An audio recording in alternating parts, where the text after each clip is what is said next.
Welcome back to another edition of Classic Model Trains. Today we're going to go back to the 1957, this release of this beautiful Revell right here. Revell, whatever it's called. It's an SW7 switcher, so I'm told, so I've written down.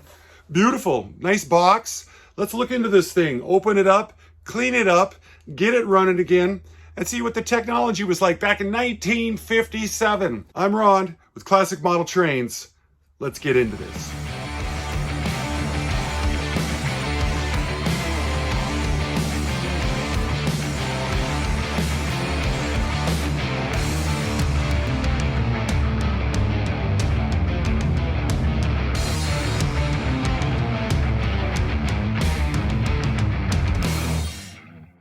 I never had one with a box like this before. This is a real piece of history here. Copyright 1959. I believe this was sent in by a viewer, and I write everything down when it shows up, and I went back about 2.5, 3 years, and I couldn't find where I'd written it down from. I looked in my eBay stuff, like, well, maybe I just bought it, and I didn't see that for the last 2 years. If it was sent in by a viewer, I'm sorry that I didn't write it down. Sometimes things slip through the cracks on me when I'm not paying attention. Insert's real nice. This must be, I don't know, like a strain relief. It doesn't seem like it fits. I mean, it does, but I've seen things fit better. That's for dang sure. Thick cardboard, it feels like you're going to tear something up. Thick. I mean, look how thick that is. That's 1/8 of an inch thick right there. Goodness gracious. What else is in this thing? Oh, sure. We got the warranty card. And this fantastic, a warranty bond. My God. The advertising boys were working overtime on this right here to try to instill confidence. So when you buy it, you have to send it in within 2 weeks. Well, how the heck do they know when you bought it? I wonder what happened if I sent this right now. I wonder if I can Google that and see what happens. Interesting. Very nice looking pieces right there. Box is in amazing shape. Let's get all this stuff out of the way here. Let's use this thing. I had this out in the last video or 2 videos ago, and some guys had reached out and said, hey, what is that thing? Where'd you get that? Well, it's called a foam cradle. It's so when you put these things in upside down that they're not sitting on the desk and, you know, you're breaking off all these details and stuff like that. This was sent in to me by a viewer, and this is how you hold her all together. Now, as usual, we're going to go through this. The very first time. I've worked on some Revells, a couple of them. I think they were F units, but I never worked on this. The SW7? Could be. What is it going to take for us to get into it? Does it have a separate chassis on it? Sure doesn't act like it. So we'll just start unscrewing stuff until things let loose. I don't think the couplers are going to do us any good. But they're also not working. One of them's broken. Oh, it's that old... Oh, man. It's got that little thing there with a little spring. Holy jeez. I don't care for... Oh, fell right inside the body. I couldn't get to it fast enough. Now it's probably stuck to the magnet on the motor. Maybe I can try it again on the front. I didn't know what to expect, and I didn't plan for it. Does that thing have a washer on it too? No.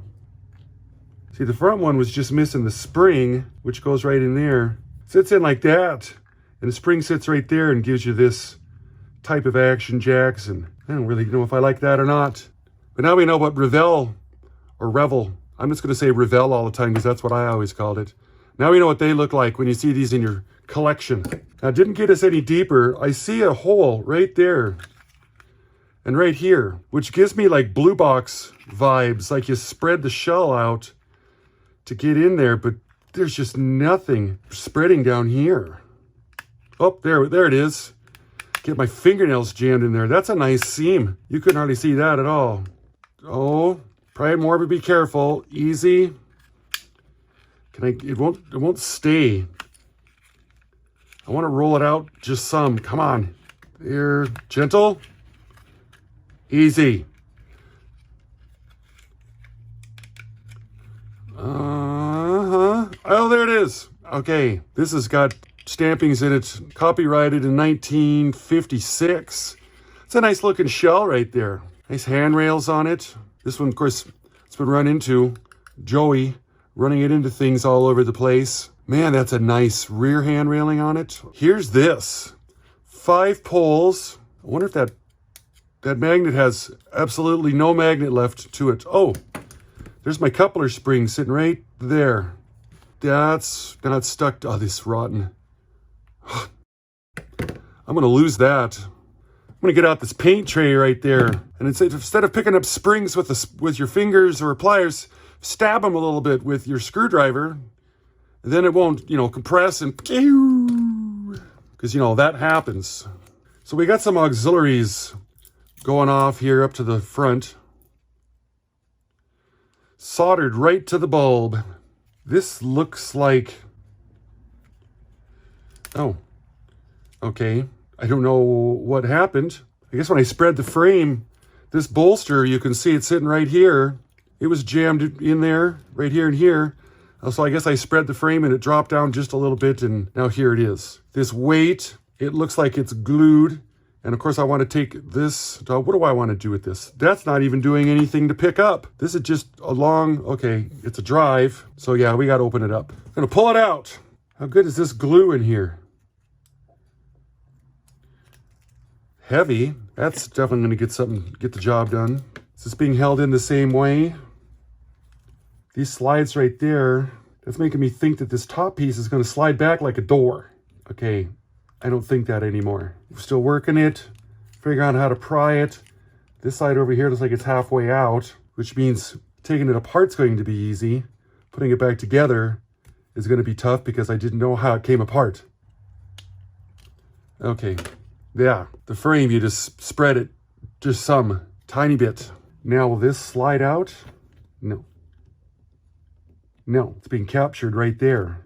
If I lift it up just some, like this, will it slide out? Yes. There's that. Here's our pin. Interesting. Still not where I want to be. I want to take this bottom cover off. I'm seeing fingers right here. Do we just push them back some? Yeah, if I don't hold on to the bottom and shove it back closed as I'm working on it. Finger here, finger here. Man, that makes me nervous. So I don't want to break it, as you can imagine. So I'm sure this is a nylon that you can't even glue. One finger loose. Come on, oh, there it is. Hoofda. Okay. A lot of grease in there. Plastic pieces, unpainted. Side frames appear to be glued on. I'm gonna go warm up the ultrasonic so we can dip this all in there quickly. Clean this up. Get this back one apart. One lever here, one here. Nerve-wracking. Look, there's one, there's two. Okay. Now I'm gonna assume that these are gonna all be identical. Wheels. Here's the pickups, drive line. There's a screw. Does this go all the way through? Yep. 1/4 inch right here. Unbelievable. That fell on my lap. What are the odds of that? I was waiting. I was being really quiet so I could try to pick out what part of the room it landed in using my sonar capabilities. Pull these pickups out of them grooves. Come on, easy. Yep. Same bolster. Let's do this just to keep it from falling apart. Because there's nothing.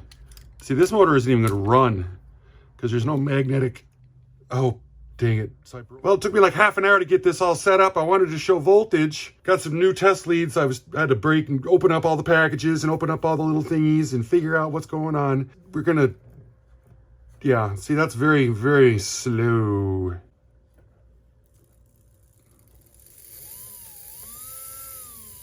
I'm actually surprised it's working, to tell you the truth. There's zero. I'm really shocked that it works because there is no magnetism on this at all.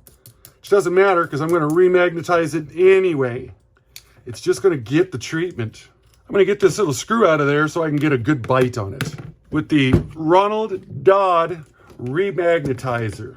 First off, we need to figure out where the north is at on this thing. Is it this way? Is it this way? So this here seems to be the north. And if I'm reading this right, I put the north pole this direction. We're going to throw that in there, get this the heck out of the way, and we're going to nail it. And this is supposed to get that magnet in there all better. And I'm not going to take it out of these because that keeps the magnetism in. These are cheap Alnico magnets right here. Oh. Yeah. Uh-huh. That is exactly what I wanted. We are all set up once again. Check for voltage. Oh, see that?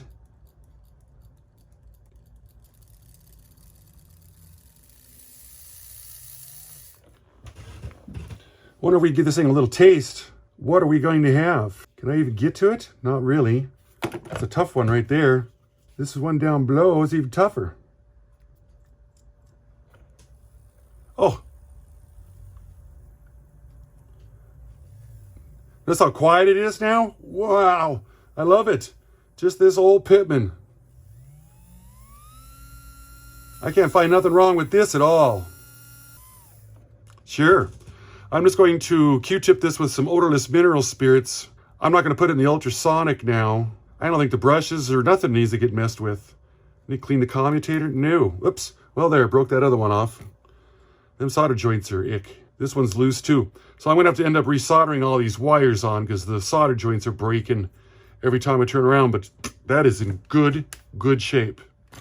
Get all this stuff put in the bag here. This chassis is not painted at all. So I'm going to go ahead and throw that in there also. Sure, why not? These? Yeah. Not this though, because the ultrasonic will take those details off. We're going to have to hand wash that. 50/50. This stuff here I've used it a couple times before, so it's already diluted out. This stuff's just simple green. It's just an industrial degreaser. I'm going to float this in the ultrasonic so that this water gets warm as well. We'll give it about 5 minutes. A little bit of warm water, soapy water, Dawn dish soap diluted out. I think this thing's been stored in a box for all these years because it's really it's not that bad at all. But it has been played with a couple times so I can see fingerprints on it. So we'll get it all whipped into shape. Back to factory fresh here.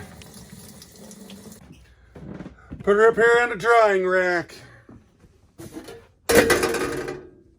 Oh yeah, oh, yep, that's ready to go. Give her 5, Clyde. Keep the bag around in case something's in it that you're not aware of that fell out.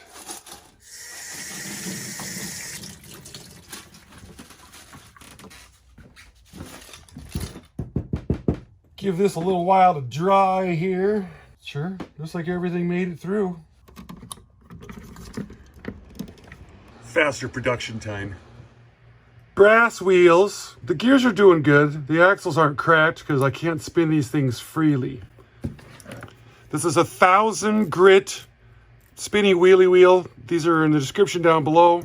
And these work amazing for cleaning these things. Get a little polish like that. Takes a little time. If you don't have a Dremel, you can also use one of these here. It's called a fiberglass pencil. And these are notated in the description down below also. Find a little spot right here. Just takes a little bit longer, but they will do just as good of a job. Yep, pencil, Dremel. I'm on my 4th wheel here cleaning it up.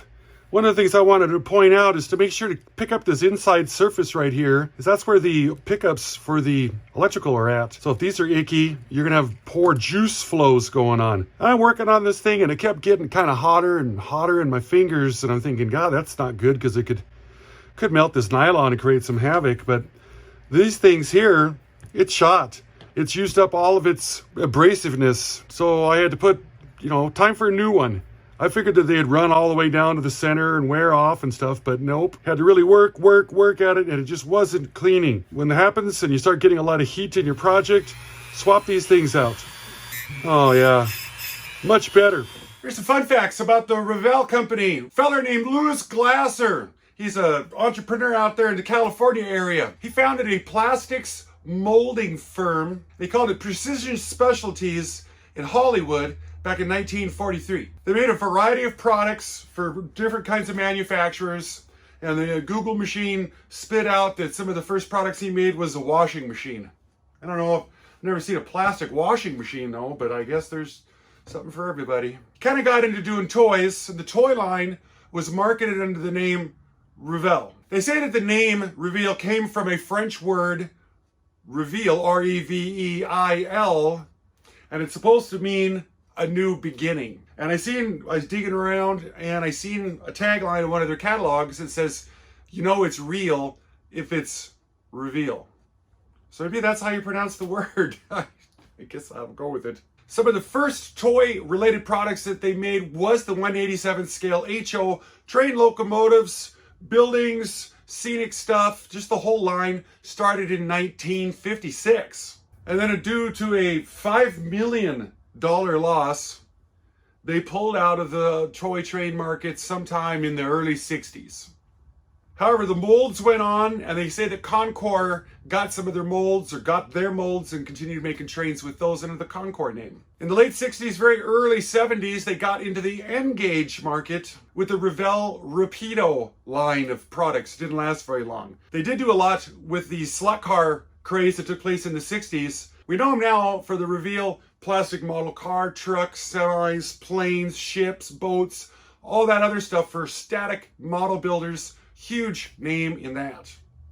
Apparently they got bought out by Monogram, and then they got bought out again, and then there was bankruptcies, and there was a lot of other stuff, but I didn't go down that road because it wasn't dealing very much with the train stuff. In their HO line of locomotives, it looks like from all the research I did, they only had 4. They had the EMD SW7, the EMD F7, could have been an F3, hard to tell. Then they had a generic 060 and a generic 040, and a handful of cars, flat cars, gondolas, cabooses, boxcars, a couple other things. Interestingly enough, EMD made the SW7 locomotive starting October of 1949 to January of 1951.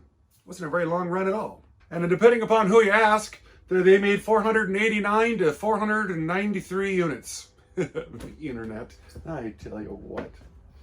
The SW7 was a 1,000 horsepower switcher, which replaced the NW2. I get a lot of emails every week about people that want to promote their products on my channel. And I don't do it because, for one, I haven't found a product that I think is worth anything to promote on the channel. And then I realize I've got a really important product that I should promote on the channel, Classic Model Trains World. I think the most important one is our members that are out there. They're providing the most amount of extra income that comes into the channel, well, week to week or month to month. I want to thank everybody that does support the channel through our memberships. It's all through YouTube. There's a join button at the bottom of the videos, every one of them. Click in and it'll describe how that works, how it breaks down. People are always asking me, how do I become a member? That's what you got to do. You got to be subscribed first to become a member. That generates lots of extra income, and it helps support the $1 club layout for the storage of the building that it's in right now. We're about halfway through the video right now. It is an excellent time to do Classic Model Trains, Classic Model of the Week. Do you guys know who this is? If you do, type it in the comments down below. If you don't, hang out till the end. I'll let you know who it is. Let's get back into working on this stuff. Well, here's all of our primary chassis components, cleaned and ready to go. I was eyeballing these trucks here and I thought, yeah, these are probably going to be pretty much identical. When I was really giving them a quick eye, I was looking where the pickups are at, because I had them upside down like this. I'm like, well, this one is cut out right here for the pickup, and this one is not. Because I thought, well, geez, a guy could just add a couple more pickups and make it an 8-wheel pickup instead of just a 4. But that doesn't work. And then I see they got different part numbers on them. And I think the biggest thing is the fact that this one's got that little door that goes in and out, and this one doesn't. So they're not interchangeable. This is the front. And these here, they all look identical. So we're going to go front, back, give a bolster pin, back, center. Okay, so that's kind of how it breaks down. Get out the old Super Lube multi-purpose synthetic grease. Comes with its own serving tray right here for portion control. And I want to give a little love for this drive shaft because it goes in first. And it's going to sit down here in the bottom, the very bottom. Dull like this. No bushings on this little hunk of burning. No metal, no brass, nothing. Just let it buck. And we'll use this opportunity right now to put a little grease on the worm gears. Just some. Now this area's got a cup on it right here. So it only goes in one way. You just can't blow it. Put that in there. Yep, couple spins. We'll give it a couple axles there. We'll take this time to throw just a little bit more super lube on these axle gears. Spin it, let it do what it does. I think I want to put a little bit of grease here for these axle journals here. Some here. It's kind of all over the place already anyway, but I want to give it all the opportunities. And spin this, see that the grease is doing what it's supposed to do, where it's supposed to be doing it at. That means any friction surface, if it's rubbing, something is rubbing on something else, it needs lubrication. These here, they both have the exact same part numbers, so that means they're both exactly the same. Clip together, is it gonna do it? No, is it in? Come on. There it is. That's all the way in. We've got the bolster pin. It's got an up and it's got a down to it. This is the underneath of the chassis. I think I'm going to put the up going down so that it's concaved into the chassis. I can either be 50% right or 50% wrong.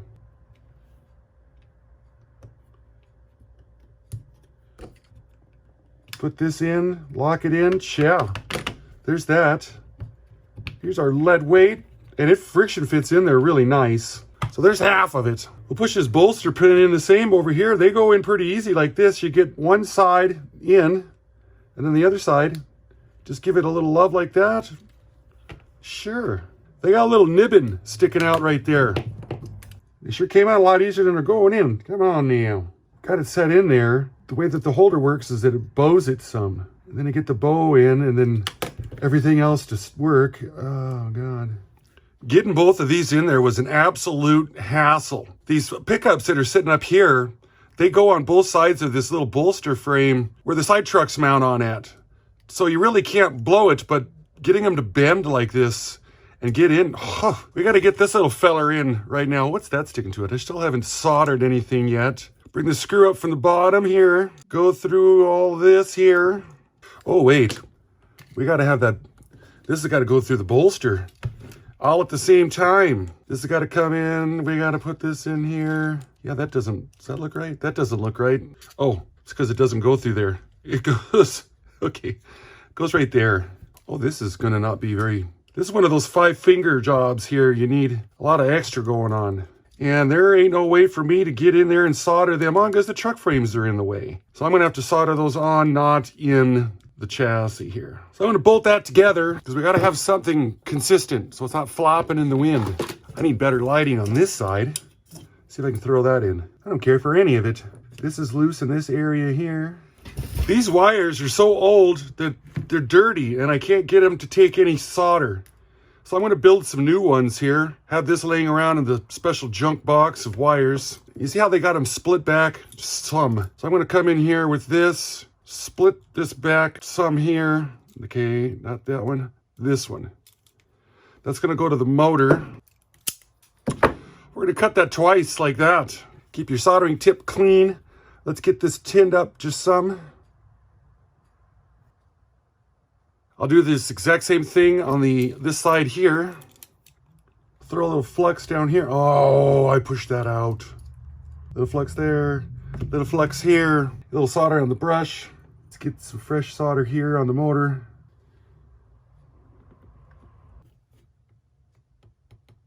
And with the magic of editing, I made that look like it went really fast. So we'll do it again on the other side over here. Then when it's all said and done, this is what we got going on here. So we'll reassemble that back in the chassis, lube it up for the driveline, lube up the axles, snap the cover on. Then I'll get the light bulb soldered back in up in the front here, and we'll be pretty much ready to test this. I do got to remember not to forget putting this thing in. That'll make a feller kind of mad. Take it all apart again to put the driveline in. Actually, I don't know how this is going to work at all because I got a truck on one side and yeah, spin her through like that. This is a bit of a hassle. I gotta tell you. Initially, I was praising this thing, and now I'm just like, I'm not sure. It's one of those 5-finger jobs. Another one of them where you gotta have 5. So now I gotta take it out and do it again because I put it in backwards. Dang it! All right, I got that fixed. Can't believe you guys just let me do that. Nobody said anything. Get these driveline journals greased up here. Super lube them. Get a little on the worms. Get a little here in the axles. Get our drive line in for our drive. Oh yeah, this isn't going to work, is it? It's going to drive me insane. I'm gonna use a little grease in here to hold the dang drive shaft in there because it keeps falling out.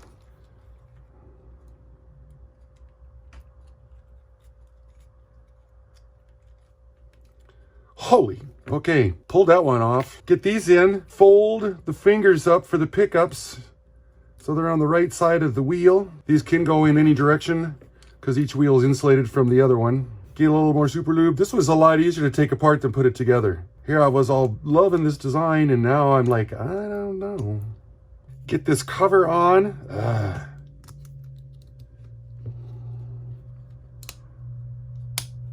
Yeah. Boy, I can't believe I pulled that off. I'm gonna get that light bulb soldered in and we'll test it out here. Oh man, maybe a little bit of light oil on these nylon gears. Super lube, multi-purpose synthetic oil. Now it's gonna be loud because these are straight cut gears. No matter what a feller does, we really don't want those big exposed gears having grease on them because they'll just collect dirt and dust and scub and everything else into the moon it possibly can. So I think that's gonna work. Little guy, man, he's tiny. Finally got some of that fancy tape y'all been talking about. And come to find out, I had it here all along. This is the tape that we use when we're making them mugs. I hoped for more. It's noisy. And I guess a guy just never really gets spoiled on the ones that aren't noisy. But it performs all I would ever want it to do. Let's get that shell back on it, solve them couplers. That's a pretty good creep speed right there, if you ask me. Heck yeah. Well, I've already lost that spring 3 times now. Finally dropped it on the ground for these couplers that go in here. I can't get that in there for nothing. It's got to go right in here. And then I tried to use a Kadee spring, and that ain't working. We got a wonderful draft box right here with a lid. This lid's gonna go right on it like nobody's dream. If I can just get one of these in there, I'm gonna carve this out right in here because it's got this area right there. If we can get that out, flatten it out in there, then I think this 148 whisker is going to work like a dream. I gotta put a little bushing around that, and for that I will use some chainsaw fuel line to bush the hole out, but it all depends upon me being able to get this right here out. I got some of this really tiny hose here. I'm going to cut off just a little piece of it that's the size of the coupler. Get that, put it on this pin. You get your Kadee on it, and we're going to put the lid on it. Yeah.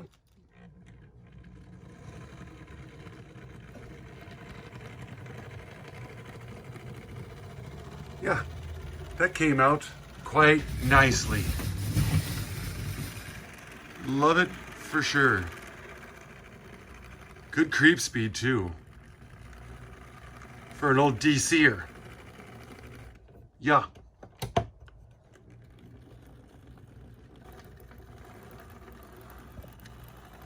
Very nice indeed.